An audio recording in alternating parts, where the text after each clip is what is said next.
Game 2 of the doubleheader opening night. Vegas Golden Knights hosting the Seattle Kraken. Kraken fans ready to go outside T-Mobile Arena in Las Vegas. They seem happy. I love those jerseys, away and home. Big fan. Well done, Seattle. Not well done in this game, however, because early in the first period, at least early on, Golden Knights break out 3-on-2. Mark Stone finds the tape of Max Pacioretty, and that is the first goal against in the regular season for the Krakens. Chandler Stephenson basically draws the eyes of the Kraken defense with the puck. And 3-on-2, leaving Pacioretty wide open to get a shot off. 3 minutes and 10 seconds in. Now, just over 3 minutes later, Golden Knights force a turnover. Emily, it's Jonathan Marchessault with some nimble hands. Yeah, incredible move. I love talking to this kid. He is the emotional heartbeat of this team, an original Golden Knight since day one. Nice to see him get on the score sheet early.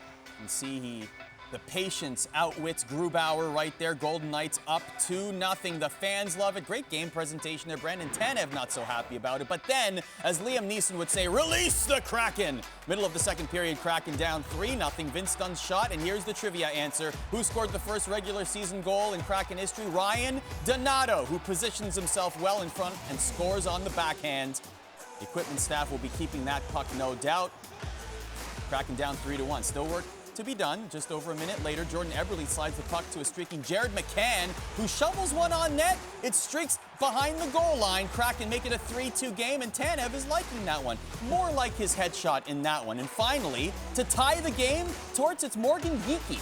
Yeah, Hacks talked about him, how well he's played in the preseason. Unexpected, really good shot.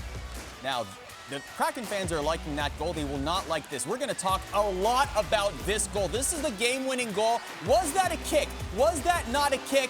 The referees are deliberating. They go to Toronto for Chandler Stephenson's motion with his foot. And it is ruled a goal, and that will be it. The Vegas Golden Knights win. Final score 4-3. Spoil the Kraken party. Here's AJ Malesko with Chandler Stephenson on the goal. Chandler, you get the game-winning goal, but there was some question there. What was going through your head during that review? Not much. I mean, I was asking you, asking the linesman. I wasn't really sure what the full ruling was. I feel like one of those can go either way. So, happy that it counted and could get the first win and at home for the season opener.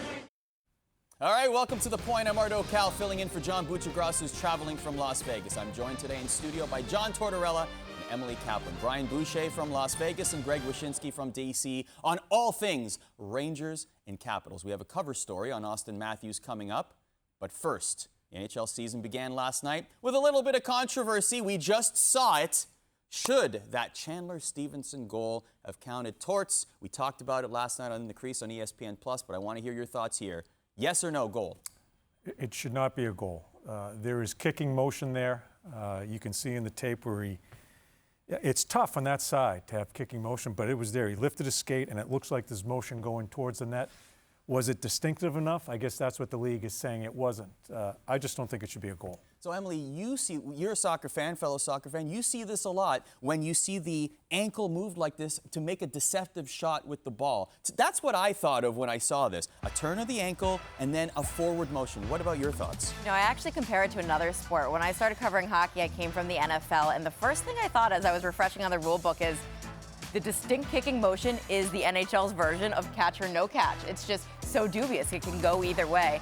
And, the thing we know about the league is that we're going to be talking about the Capitals and the Rangers and the brawls that could happen. But what the league wants to highlight is creativity and offense. And we've seen over the last decade rule changes that enhance that offense and foster it. And so I wouldn't be shocked if more of these calls start to go that way for that reason. All right, let's bring in Brian Boucher, who was part of the game broadcast. Bouch, I'm sure you agree completely with John Tortorella on this one. Kick or no kick?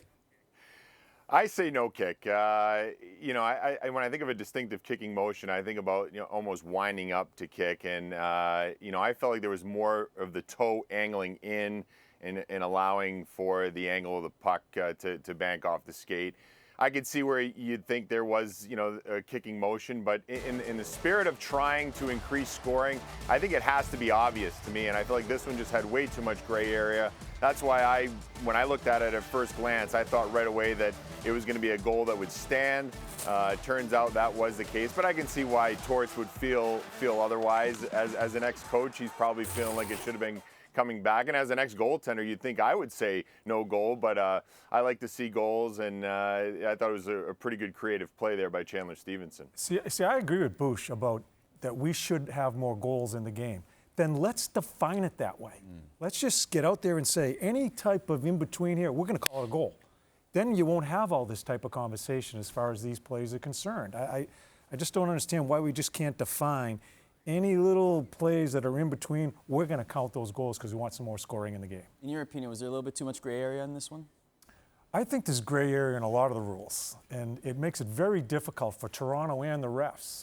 That rule book is not black and white. It is all gray, and it makes it difficult. It's a very tough job for the referees. It's a very difficult job for Toronto to get these calls correct. Thanks for watching ESPN on YouTube. For live streaming, sports, and premium content, subscribe to ESPN+.